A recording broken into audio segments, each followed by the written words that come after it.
Introducing native people of the American Southeast. Some of the tribes from the Southeast includes the Biloxi, the Catawba, the Choctaw, the Chickasaw, the Creek, the Cherokee, and the Assembly. Southeastern people use river mud to build massive earthen mounds that form the center of their communities. Many tribes like the Biloxi harvest river cane, a type of bamboo, which they weave into baskets. Catawba made pottery by smoothing stacks of coiled clay. Tribal life changed when the new Americans wanted Southeastern tribes to adopt their dress styles, farming methods, and government. 5 tribes changed their way of life to try to protect people. They became known as the 5 civilized tribes. Eventually, almost all members were still forced to move west in the 1830s. Cherokee called this 1,000-mile walk to what's now Oklahoma, trail where they cried. Over 4,000 Cherokee members died on the journey. It is more commonly known as the Trail of Tears. Today, tribal members are trying to rebuild their communities. Creek and Muskogee celebrate green corn ceremony each year. Part of the 3-day event includes the stomp dance. Men and women move in a circle around fire, shaking rattles worn on their legs.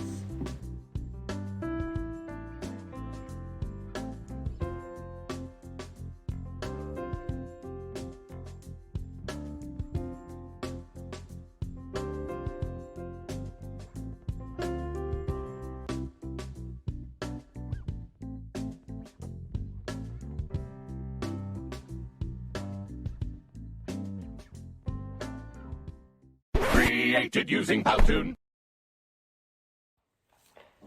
This reading presents a tale from both African American and the Choctaw traditions.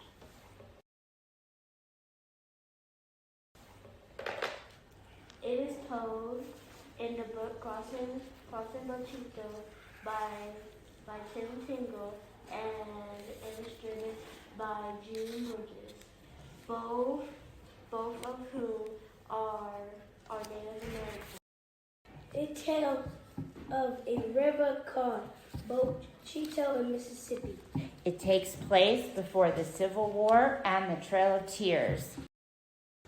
On one side of Bochito live the Choctaws, and on the other side, the Platte owners and their slaves. The law said that if a slave escaped and crossed Bochito, the slave was free. Get about to bed, you lazy little girl. I'm cooking for a wedding today, and I need you to plant blackberries. I know I am not to cross the river, but there are no blackberries on this side. I will look across Bochito. Martha Tom knew the secret path of stones her people put across the river. When the river flooded, the tribe would build the stones up. During dry times, they built the stones down. In her search for berries, Martha Tom came to a clearing filled with logs for benches. A skinny black man stepped out of the trees. She heard first one voice singing, then many voices. Oh, who will come and go with me?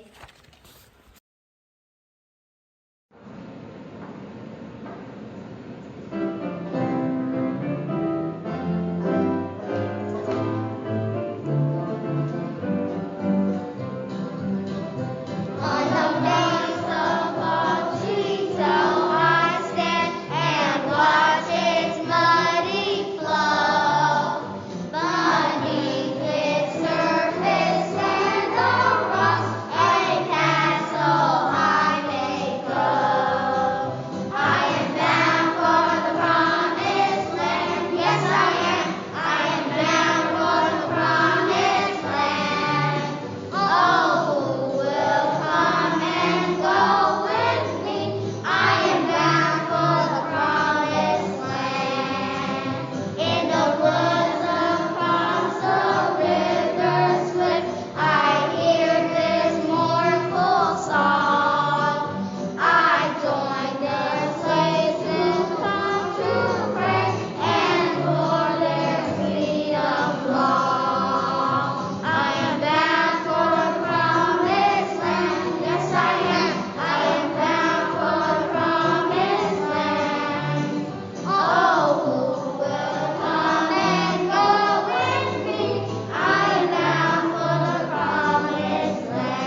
was a meeting of a slave church. Martha Tom listened, and the sound of the music touched her deeply. You must be a Choctaw from across the river. Since you are lost, I will have my son, Little Mel, show you the way back. But Daddy, what if the men from the plantation see me near the river? They will plan to me. Son, you need to learn how to move among them without being seen. And that is what they did. Now I am going to have fun playing this game with Little Mo. He will not be able to see the stones and will think I am walking on water. Are you a witch? How do you do that?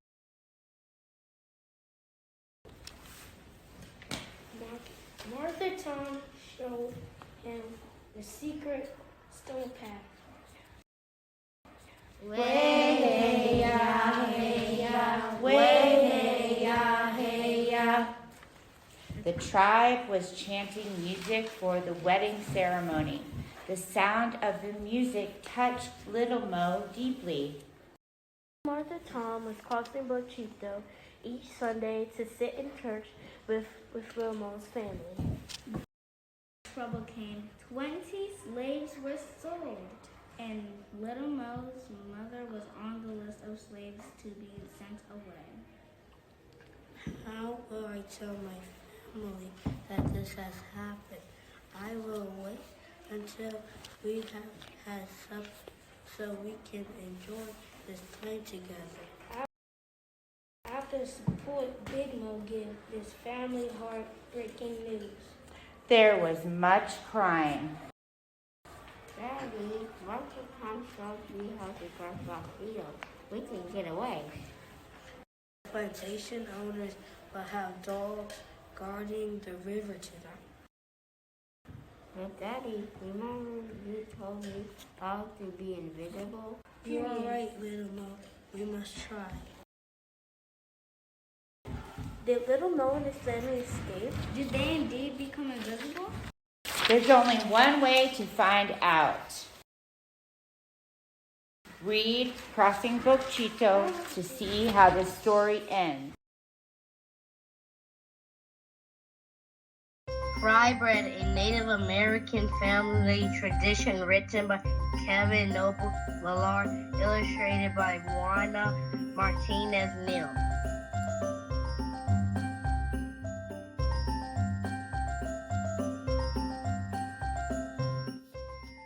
Fry bread is food.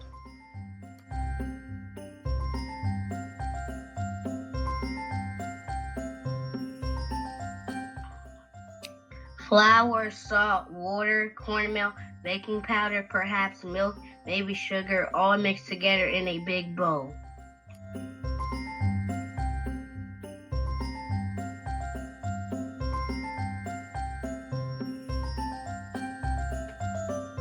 Fry bread is shaped, hands mold the dough, flat like a pancake, round like a ball, or puffy like Nana's softest pillow.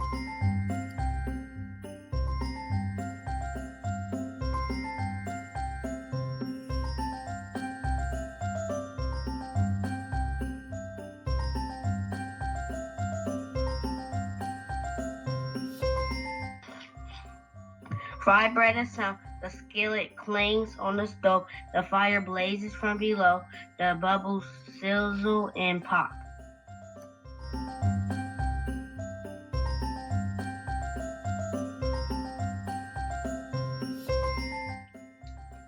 Fry bread is color golden, brown, tan, or yellow, deep like coffee, sienna, or earth light like snow, and cream warm like rays and sun.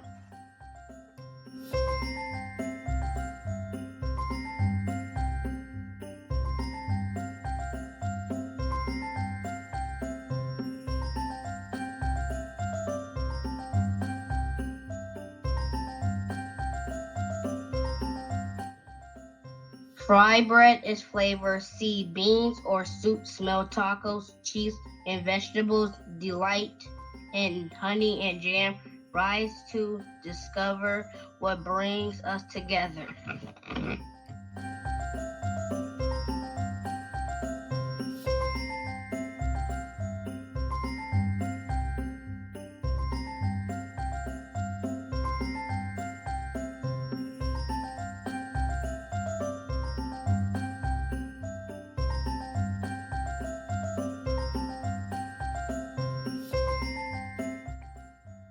Fry bread is us.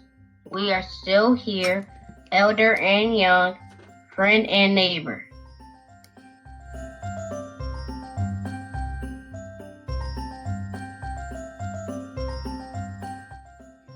Fry bread is you.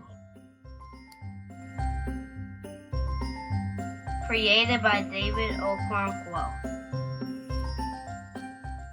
Created using Powtoon.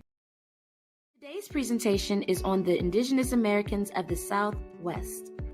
Tribes of this area include the Hopi, the Pueblo, the Zuni, the Navajo, and the Apache. The Southwest Territory extends from parts of the southern United States, which includes the states of Arizona, Oklahoma, and New Mexico, and others, into northern Mexico. Food staples for the indigenous in the Southwest include corn or maize, squash, beans, rabbit, turkeys, and berries. Fry bread is a staple food that originated in the Navajo tribe. A delicious treat called Navajo taco is made with fried bread, ground meat, beans, lettuce, tomatoes, and cheese. Turquoise is an abundant and sacred stone that is found in the southwestern part of the United States. Many indigenous people make jewelry using this precious stone. Turquoise represents healing, protection, and good luck. The Navajo Code Talkers. During World War II, 29 Navajo Marines were used as code talkers. The term comes from the use of the Navajo language in the military to secretly communicate with each other. They played a huge part in translating 3 lines of English in 20 seconds instead of 30 minutes. Have you ever heard of Geronimo? Geronimo was an important leader and medicine man in the Apache tribe. He was born in what we now know as New Mexico in 1829. He fought against the U.S. and Mexican military, who were both attempting to take over indigenous territory by force. He is best known for being the last Native leader to surrender to the United States government. Southwest Indigenous Americans today. 20% of the indigenous population reside in the southwestern part of the United States. The majority live in Arizona and New Mexico. Local natives from various tribes created businesses such as tourism programs and venues to sell and showcase indigenous art and culture. We hope that you enjoyed learning about the Southwest indigenous people with us today. Thank you for watching. Created using Powtoon.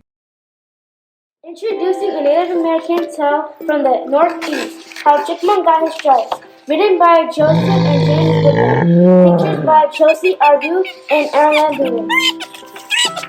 One autumn day long ago, Bear was walking. As he walked, he began to brag. I am Bear. I am the biggest of all animals. Yes, I am. I am Bear. I am the strongest of all animals. Yes, I am. I am Bear. I am the loudest of all animals. Yes, I am. I am Bear. I am Bear. I can do anything. Yes, I can. As soon as Bear said those words, a little voice spoke up from the ground. Can you really do anything? Bear looked down. He saw a little brown squirrel standing on his hind leg. Can you really do anything? Brown squirrel asked again. Bear stood up very tall. I am Bear. I can do anything. Yes, I can. Can you tell the sun not to rise tomorrow morning? I have never tried that before, but I am Bear. I can do that. Yes, I can. Bear turned west to face the sun. It was time when the sun always goes down. Bear stood up to his full height and spoke in a loud voice. Sun, do not come up tomorrow. At his words, the sun began to disappear behind the hills. You see, Bear said, Sun is afraid of me. He is running away. But will the sun come up tomorrow? Brown Squirrel asked. No. Bear answered. The sun will not come up. Then Bear turned to face east, the direction where the sun always used to come up. He sat down. Little brown squirrel sat down beside him. All that night they did not sleep. All that night, Bear kept saying these words. The sun will not come up. The sun will not come up. But as the night went on, Little Brown Squirrel began to say something too.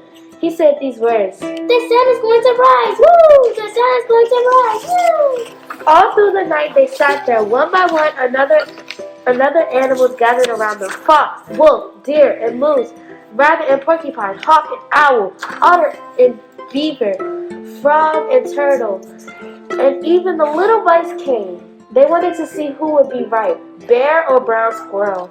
This is what the other animals heard. The sun will not come up. The sun is going to rise. Woo! The sun will not come up. The sun is going to rise. Woo! Finally, it was just before dawn, the time when the sun always used to come up.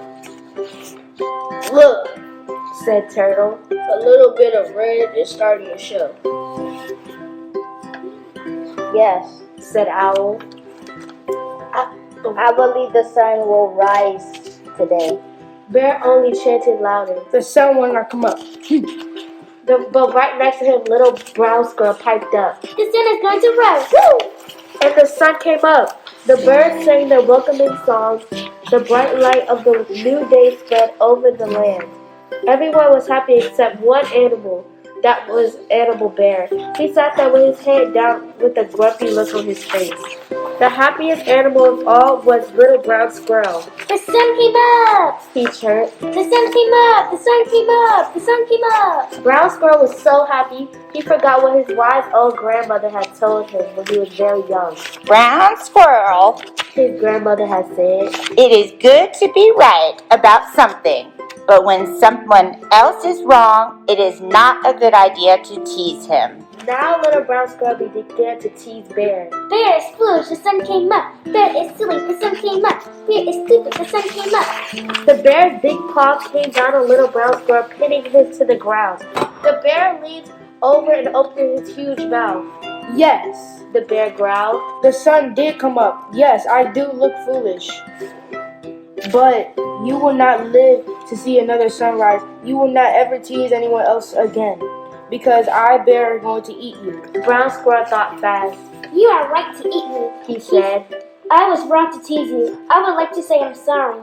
I cannot say anything. I cannot say anything at all. I cannot even take a deep breath and apologize before you eat me. That is a good idea, Bear said. I would like to hear you apologize before I eat you. So Bear lifted up his paw, but instead of apologizing, Brown Squirrel ran. He ran as fast as he could toward the pile of stones where he had his hole. He had a tunnel under the stones and a nice warm burrow deep underground. Little Brown Squirrel grandmother stood there in the door waiting for him. Hurry, Brown squirrel, She called. hurry, hurry. Little Brown Squirrel dove for the door to his home, but Bear was faster than he looked. He grabbed for Little Brown Squirrel with his big paw. Bear's long, sharp claws scratched Brown Squirrel's back from the top of his head to the tip of his tail. But Brown Squirrel got away. Deep down in his burrow, where Bear cannot get him,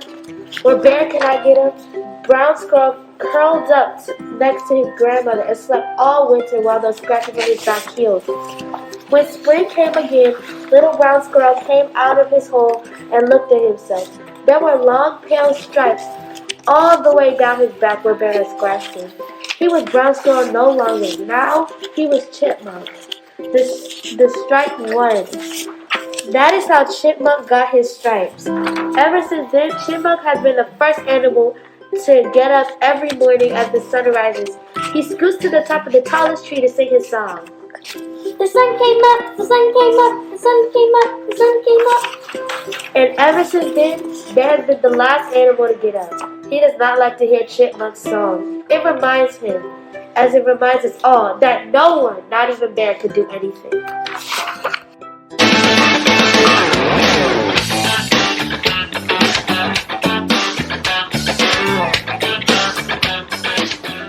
Created using Powtoon.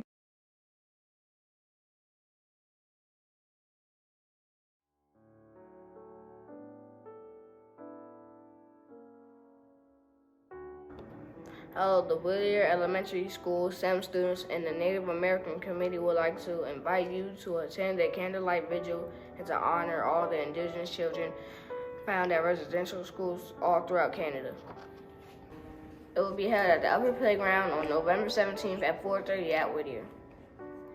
From the 1800s up to the 1990s, 150,000 children were forced to go to residential boarding schools. They were forced to assimilate into white Canadian society. They were neglected, they were abused, it was cultural genocide. To date, more than 1,000 unmarked graves and remains have been found at former Indigenous residential boarding schools in Canada. Some of the children that died were as young as the age of 3 years old. Former students reported systematic abuse and neglect. Thousands of students have died over the years. Until 1951, all Indigenous children ages 7 to 15 were required by law to attend a residential school. Schools forcibly separated Indigenous children from their families. They were isolated from their communities and their culture. Students received cruel and sometimes fatal treatment. At the schools, children followed strict rules. They were not allowed to use their Indigenous languages or customs. Breaking the rules meant harsh punishments. We don't know how many children were taken in total, but by 1925, that number had more than tripled. Many children never returned from the schools, and their fates have yet to be accounted for by the government. The candlelight vigil will include opening remarks, a land acknowledgement poetry, a moment of silence along with the lighting of candles, the setting of positive intentions by writing affirmations about Indigenous people in music. We hope to see you at 4:30 on Wednesday, November 17th at the Whittier Elementary School Upper Playground. Thank you. 15 children found buried at a residential school in Canada. A couple of times, and if you feel the spirit move you to sing along, please sing along. We're going to do it on a neutral vowel, on a oo. So if you feel it, sing along with me.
Intentions and writing positive affirmations about Indigenous people.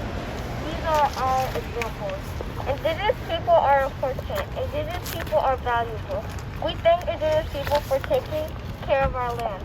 We will not poison or destroy Indigenous land. We will respect and honor the lives of all Indigenous people. Indigenous cultures and language are beautiful. We can all learn from Indigenous ways of life. We will end the violence against indigenous people. Thank you. Thank you, Rama.